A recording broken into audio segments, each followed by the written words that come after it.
നമസ്കാരം. ശ്രീമദ് ഭാഗവതം മൂലം പ്രഭാഷണം ഭാഗം 116 116. ഓം ഗം ഗണപതയേ നമ. ഓം സം സരസ്വതേ സ്വാഹ. ഓം ശ്രീ ഗുരുഭ്യോ നമ. ഓം ശ്രീ രംഗനാഥ ശർമ്മണേ നമ.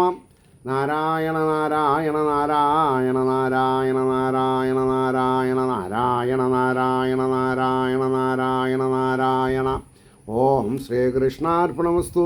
ഓം ശ്രീകൃഷ്ണായ പരമാത്മനേ നമ. ഓം ശ്രീകൃഷ്ണായ പരബ്രഹ്മണേ നമ.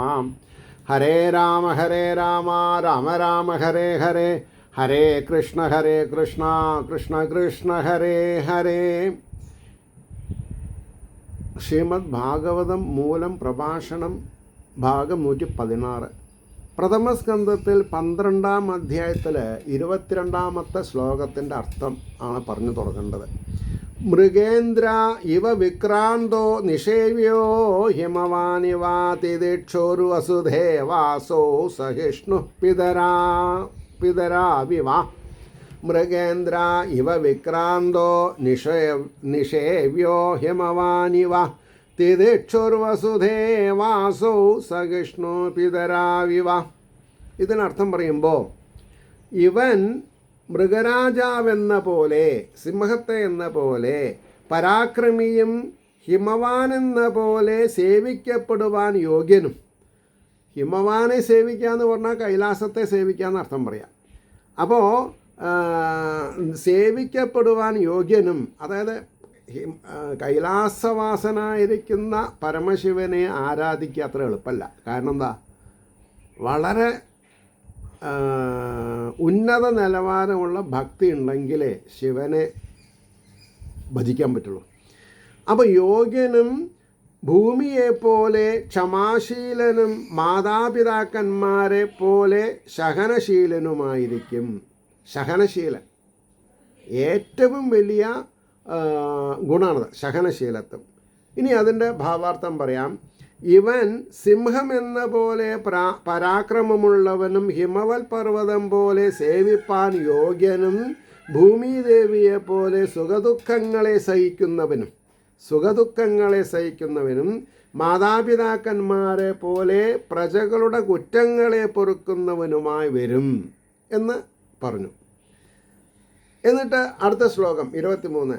പിതാമഹ സമസാമ്യേ പ്രസാദേ ഗിരിശോപമാ ആശ്രയ സർവഭൂതാനാം യഥാ ദേവോ രമാശ്രയാം. പിതാമഹ സമസാമ്യേ പ്രസാദേ ഗിരിശോപമാ ആശ്രയ സർവഭൂതാനാം യഥാ ദേവോ രമാശ്രയാം.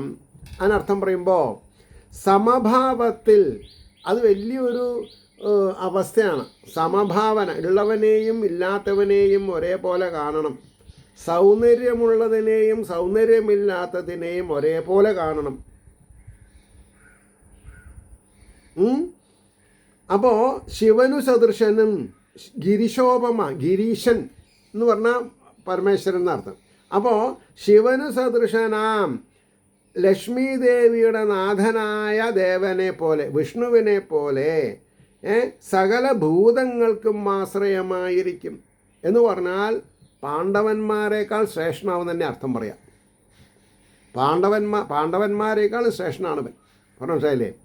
സകലരെയും സമമായി പാലിക്കുന്ന വിഷയത്തിൽ ഇവൻ ബ്രഹ്മാവിന് സദൃശനും, ആശ്രയിച്ചവരെ വേഗം അനുഗ്രഹിക്കുന്ന കാര്യത്തിൽ ശിവന് തുല്യനും. കാരണം ശിവനെ പ്രീതിപ്പെടുത്താൻ എളുപ്പമാണ്, പക്ഷേ അധികം കാലം നിൽക്കില്ല.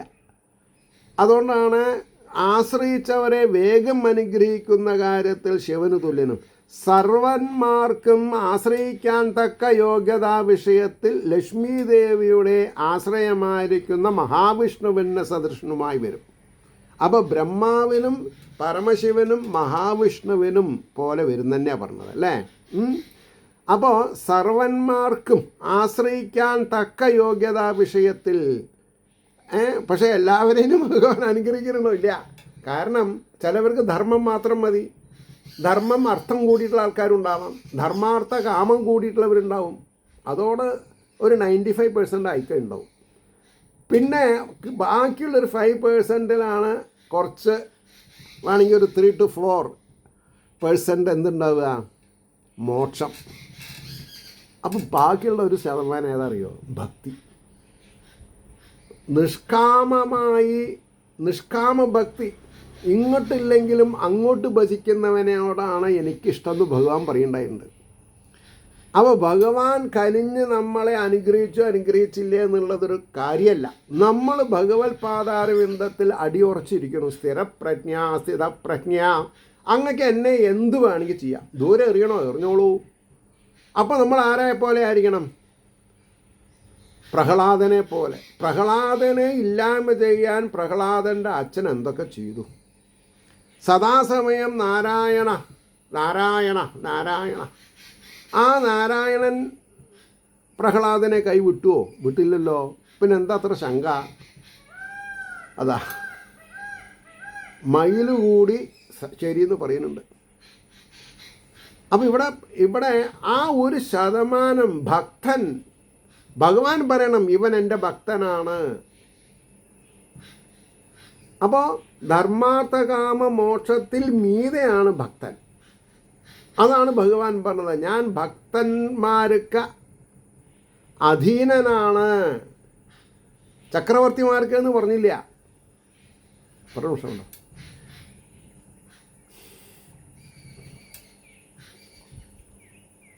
ഒന്നും പറയാൻ വയ്യ. Getting loss in between. ഒരു കുഞ്ഞിനെ നോക്കണ പോലെ ഭഗവാൻ എൻ്റെ കാര്യങ്ങൾ നോക്കി വരുന്നുണ്ട്. ഒരു കുഞ്ഞിന് വേണ്ടി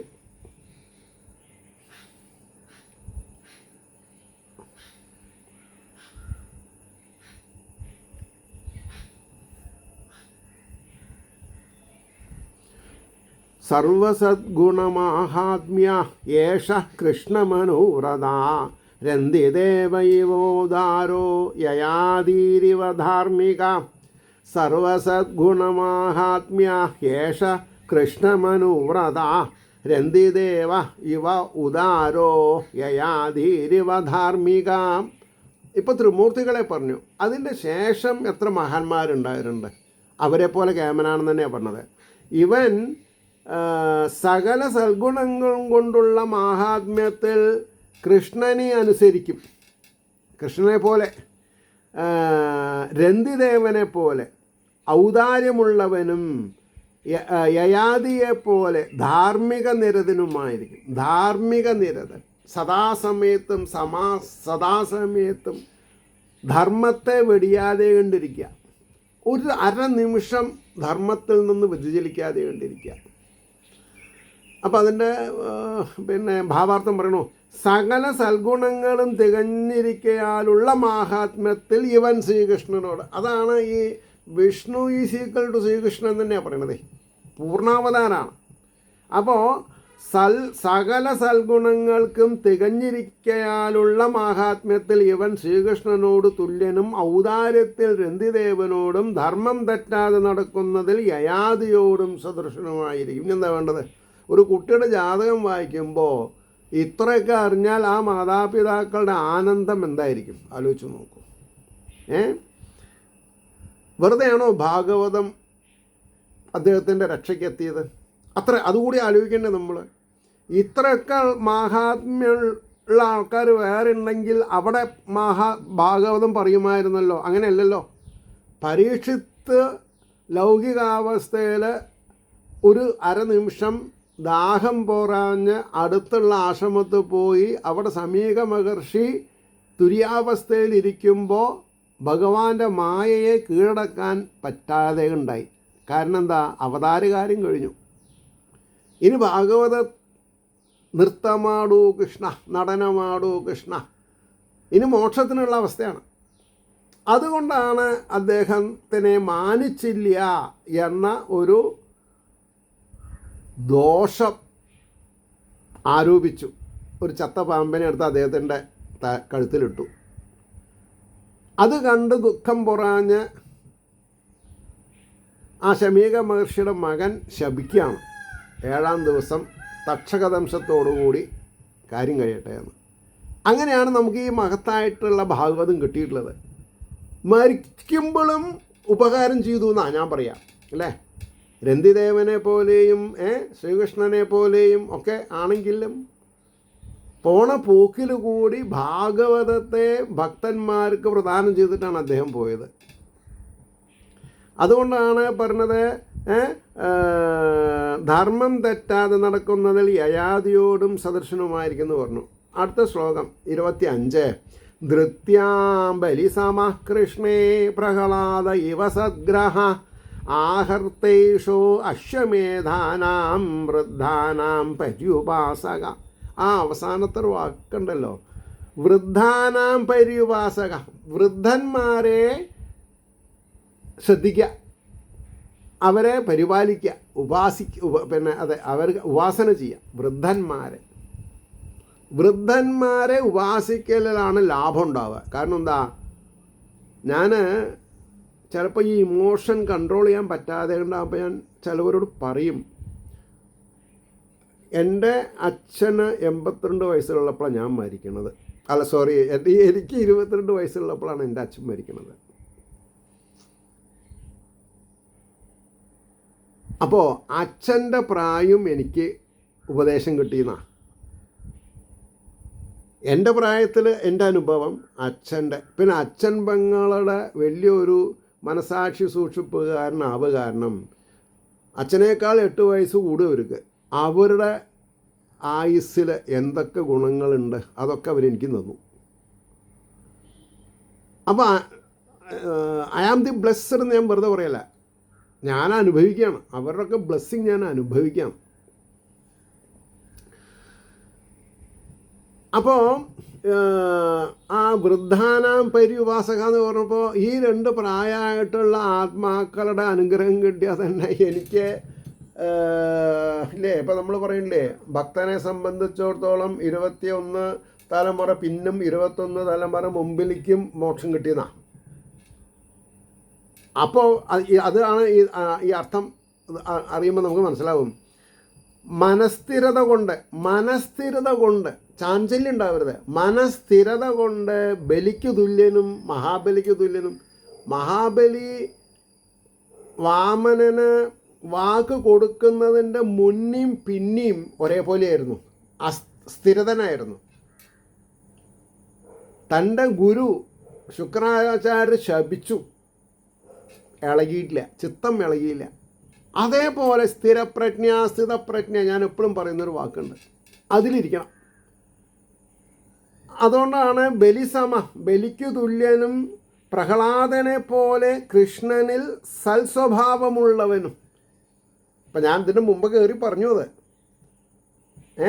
അപ്പോൾ സൽസ്വഭാവമുള്ളവനും അശ്വമേധങ്ങളെ അനുഷ്ഠിക്കുന്നവനും വൃദ്ധന്മാരുടെ സേവകനുമായിരിക്കും. നമ്മൾക്ക് അങ്ങനെ ഒരു ക്വാളിഫിക്കേഷൻ കിട്ടിയാൽ നമ്മൾ രക്ഷപ്പെട്ടു. അപ്പോൾ ഇതിൻ്റെ അർത്ഥം പറയേണ്ട മുമ്പ് ഞാൻ നിങ്ങളോട് പറയാറുണ്ട്, ഈ തൊട്ടുകൂടായ്മയുള്ള കാലത്ത് തന്നെ അവധൂത സ്വഭാവം, വേഷധാരികളല്ല, അവധൂത സ്വഭാവത്തിലുള്ള ബ്രാഹ്മണ ശ്രേഷ്ഠന്മാരെ മൂത്രശങ്ക തീർക്കാൻ അന്നൊന്നും തൊടാൻ പാടില്ല, ശൂദ്രനെ തൊടാൻ പാടില്ല. അപ്പോൾ ഒരു 3 അടി നീളത്തിലൊരു വടി കയ്യിലുണ്ടാവും, അതിൻ്റെ തലപ്പത്ത് പിടിച്ച് കാര്യം സാധിപ്പിക്കും. കണ്ണൻ ചട്ടയിൽ വെള്ളം കൊടുക്കും, നന്നാവൂട്ടോ പറയും. അതുതന്നെയാണ് ബ്രാഹ്മണരുടെ അനുഗ്രഹം. ശുദ്ധന്മാർ പരമശുദ്ധന്മാർ. അപ്പം എന്തായി,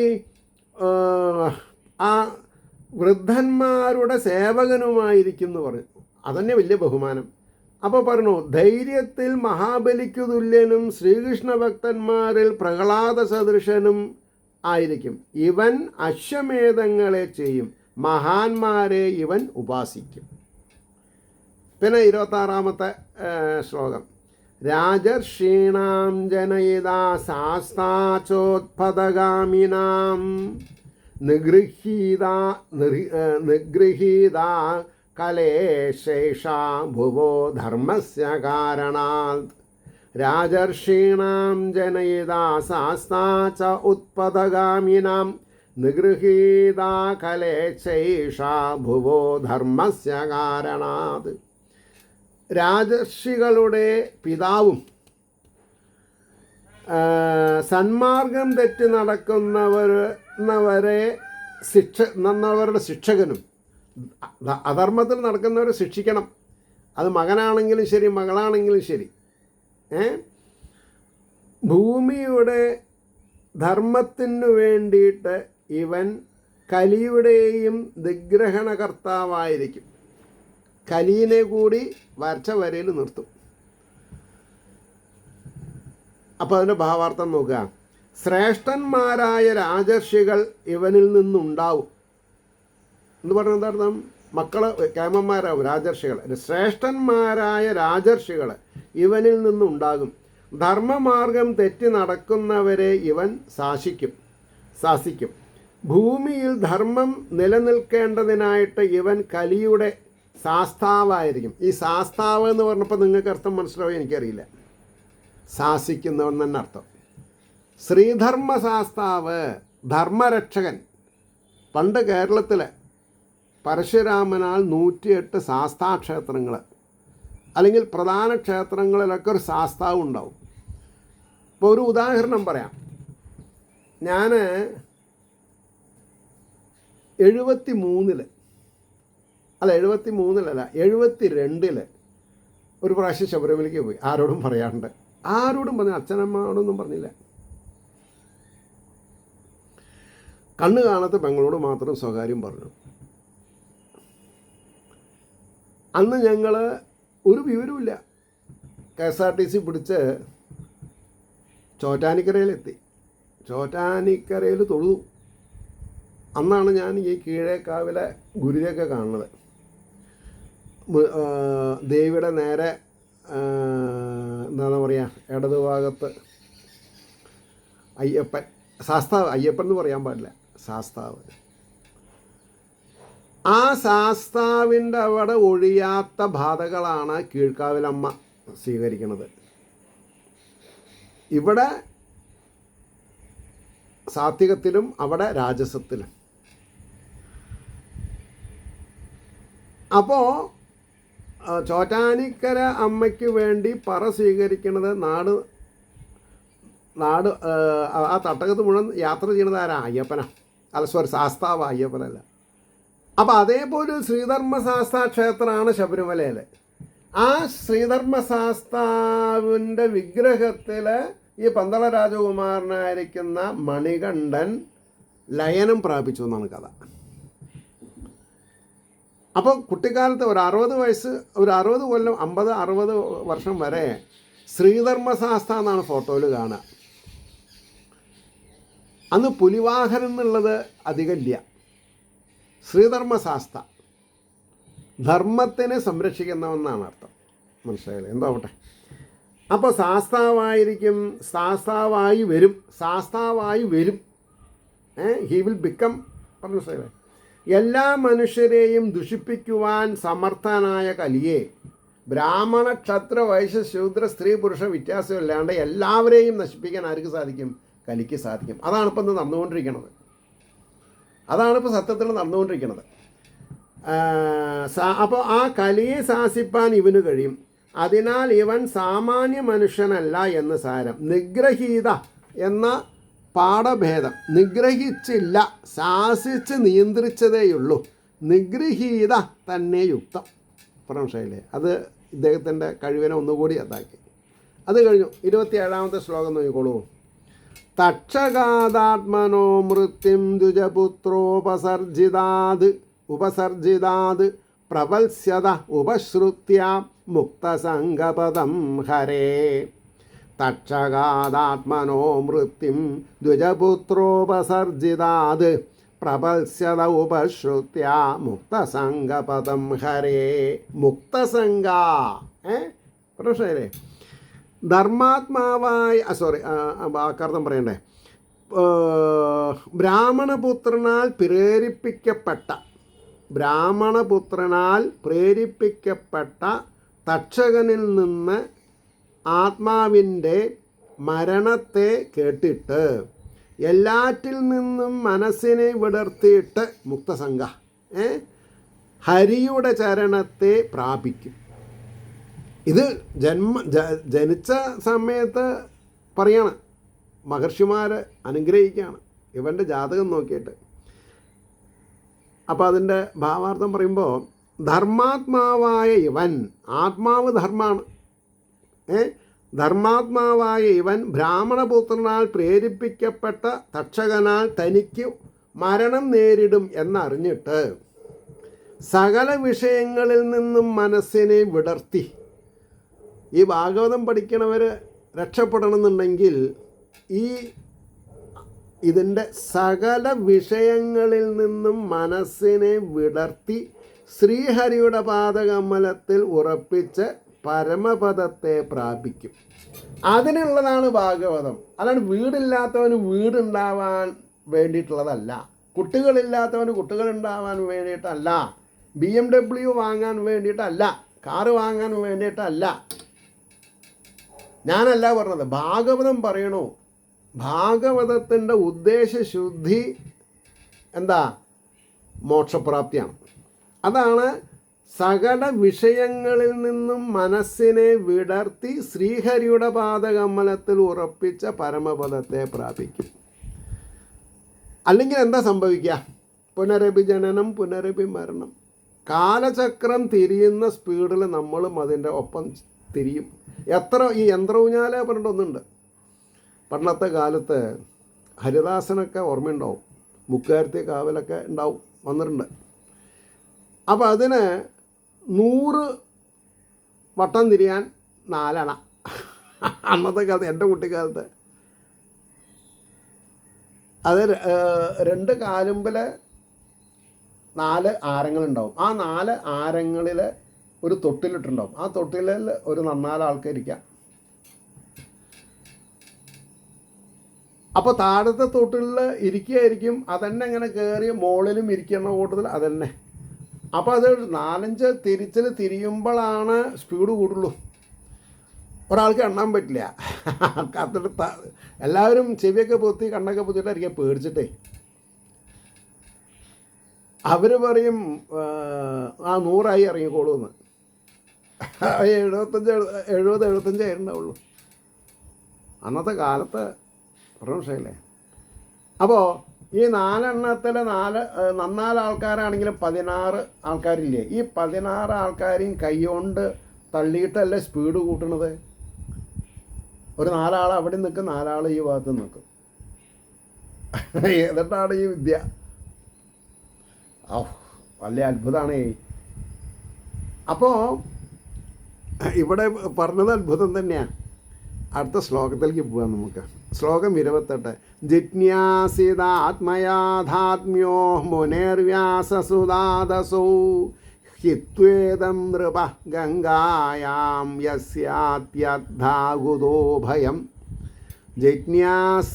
ജിജ്ഞാസിതാത്മയാധാത്മ്യോ മുനേർവ്യാസസുദാദസു ഹിത്വേദം നൃപ ഗംഗായാം യാസ്യത്യദ്ധാകുതോ ഭയം. വ്യാസപുത്രനായ മുനിയിൽ നിന്ന്, ശുകബ്രഹ്മവർഷിയിൽ നിന്ന് എന്നർത്ഥം.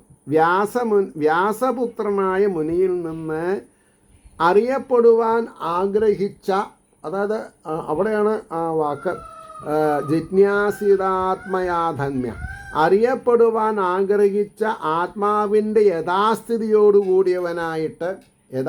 ആത്മാവ് എന്ന് പറഞ്ഞാൽ എന്താണെന്ന് അറിയണ്ടേ? അതിനാണ് ഭാഗവതം. അതറിയാൻ സാധിക്കണമില്ല ആൾക്കാർക്ക്. ആ പൂജ ചെയ്യൂ, ഈ പൂജ ചെയ്യൂ, ആ ഒരു സ്റ്റീരിയോ ടൈപ്പ് കഥകളിൽ ഭ്രമിക്കുക. 1-ാം ദിവസം വൈകുന്നേരം ഇന്നത്, 2-ാം ദിവസം ഇന്നത്, 3-ാം ദിവസം ഇന്നത്. ബോഷ്ക്ക് എന്നല്ലാണ്ട് ഒന്നും പറയില്ല. ഭാഗവതത്തിൻ്റെ അന്തസത്തയെ ഉൾക്കൊള്ളാതെ കണ്ടുള്ള ചില പ്രകടന പരമ്പരകൾക്ക് സാക്ഷ്യം വഹിക്കുക ചെയ്യുന്നത് 7 ദിവസം കൊണ്ട് എന്നുള്ളത്. എന്താവട്ടെ. അപ്പോൾ ഹേ രാജാവേ, ഇവൻ ഈ ശരീരത്തെ ഗംഗയിൽ ഉപേക്ഷിച്ചിട്ട് പ്രയാസം കൂടാതെ ഭയരഹിതമായ സ്ഥാനത്തെ, ഏതാ ഭയരഹിതമായ സ്ഥാനം? വിഷ്ണുപദപ്രാപ്തി, ഈ ശ്രീകൃഷ്ണപദപ്രാപ്തിക്കാണ് പറയണത് മോക്ഷം. അപ്പോൾ ഭയരഹിതമായ അകുതോ ഭയം പ്രാപിക്കും. അതും ഗ്യാരണ്ടി പറഞ്ഞു. ഇനി അതിൻ്റെ ഭാവാർത്ഥം, ഹേ രാജാവേ, ഇവൻ വ്യാസപുത്രനായ ശുഗമുനിയിൽ നിന്ന് ജീവാത്മാവിൻ്റെയും പരമാത്മാവിൻ്റെയും തത്വത്തെ അറിഞ്ഞ് ഗംഗാനദിയിൽ ഈ ശരീരത്തെ അവസാനിപ്പിച്ച് ഉപേക്ഷിച്ച് ഭയരഹിതമായ ശ്രീകൃഷ്ണപദത്തെ പ്രാപിക്കുവാൻ പോകുന്നു. What else you want? അപ്പോൾ ഈ സപ്താഹങ്ങൾ കഴിയുന്തോറും ഓരോ 40, 50, 50ാമത്തെ സപ്താഹമൊക്കെ ആയിട്ടുള്ള സ്ഥലങ്ങളുണ്ട്. അവിടെയൊക്കെ ഈ ജനസംഖ്യ കൂടുകയാണ്. ആരും മോക്ഷം കിട്ടുന്നില്ല. കാരണം എന്താ? കയ്യിലിരിപ്പ് കച്ചവടമാണ്. സത്യം അതാണല്ലോ. അമ്പലക്കാർക്കും അതാണ്, കച്ചവടമാണ്. എത്ര സമ്പാദിച്ചു? കോർപ്പസ് ഫണ്ട് എത്ര നേടി? ഇത് അർത്ഥറിഞ്ഞിട്ടാണോ? അല്ല, അവിടെയാണ് പ്രശ്നം.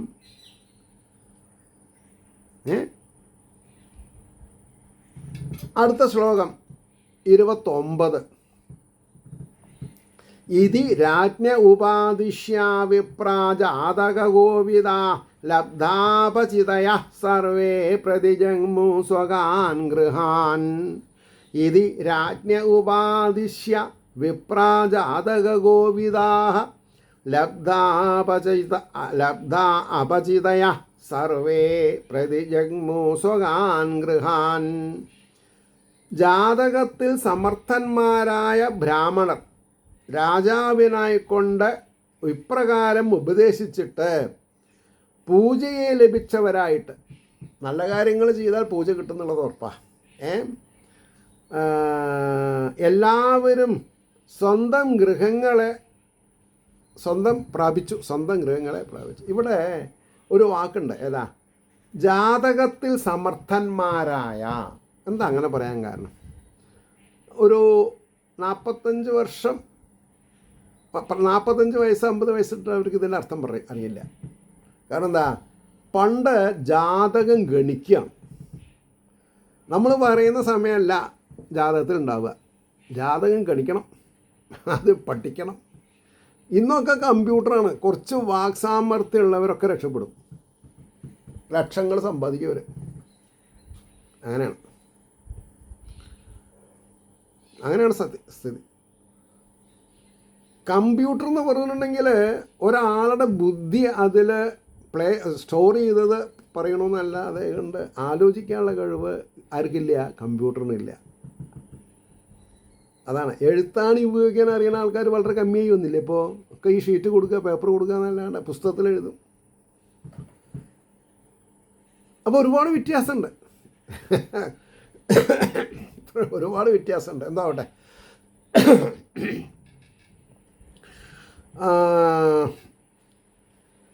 അപ്പോൾ ആത്മാവിൻ്റെയും പരമാത്മാവിൻ്റെയും തത്വത്തെ അറിഞ്ഞ ഗംഗാ പോയി. അപ്പോൾ ഇനി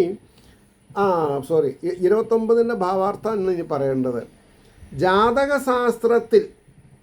ജാതകശാസ്ത്രമാണ്. ശാസ്ത്രം തെറ്റില്ല, ശാസ്ത്രത്തിൽ പ്രാവീണ്യം വേണം, അത്രേ ഉള്ളൂ. അപ്പോൾ ജാതകശാസ്ത്രത്തിൽ അതിസമർത്ഥന്മാരായ ബ്രാഹ്മണരെല്ലാവരും അനുഷ്ഠാനം വേണം. അല്ലാണ്ട് മത്സ്യം മാംസവും മധുപാനവും ചെയ്യുന്നത് അനുഷ്ഠാനമല്ല. പ്രമോഷയിലെ. അപ്പോൾ ജാതകശാസ്ത്രത്തിൽ അതിസമർത്ഥന്മാരായ ബ്രാഹ്മണരെല്ലാവരും ബാലകൻ്റെ ജാതകഫലത്തെ മേൽപ്പറഞ്ഞ വിധം രാജാവിനോട് ഉപദേശിച്ച് സംഭാവനകൾ വാങ്ങി അവരുടെ ഗൃഹങ്ങളെ പ്രാപിച്ചു. 30ാമത്തെ ശ്ലോകം പറഞ്ഞ് നിർത്താം. എന്താ? സ ഏഷ ലോകവിഖ്യാത പരീക്ഷിതിഥി യദ്ഭ്രഭു ഗർഭദൃഷ്ടമനുദ്യായൻ പരീക്ഷേത നരേഷുഹാം. സ ഏഷ ലോകവിഖ്യാത പരീക്ഷിത് ഇതി യത് പ്രഭു ഗർഭദൃഷ്ടമനുദ്യായൻ പരീക്ഷേത നരേഷുഹ. എന്താ അതിനർത്ഥം? യാതൊന്നു ഹേതുവായിട്ട് ഗർഭത്തിൽ കണ്ടതായ രൂപത്തെ അനുധ്യാനം ചെയ്യുന്നവനായിട്ട് ഈ ലോകത്തിലെ നരന്മാരിൽ പരീക്ഷിക്കും സമർത്ഥനായ ആ ഇവൻ പരീക്ഷിത്ത് എന്ന ലോകത്തിൽ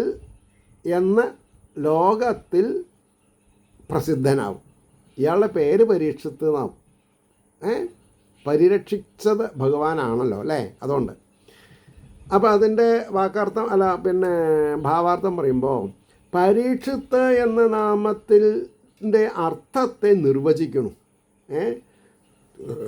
അതിസമർത്ഥനായ ഈ ബാലൻ മാതൃഗർഭത്തിൽ താൻ കണ്ടതായ ആ ദിവ്യസ്വരൂപ ചതുർബാഹുവായിട്ടുള്ള കൃഷ്ണനെ കണ്ടിട്ടുള്ളത് ഓർമ്മ വെച്ചുകൊണ്ട് ഇഹലോകത്തിൽ കാണുന്ന സകല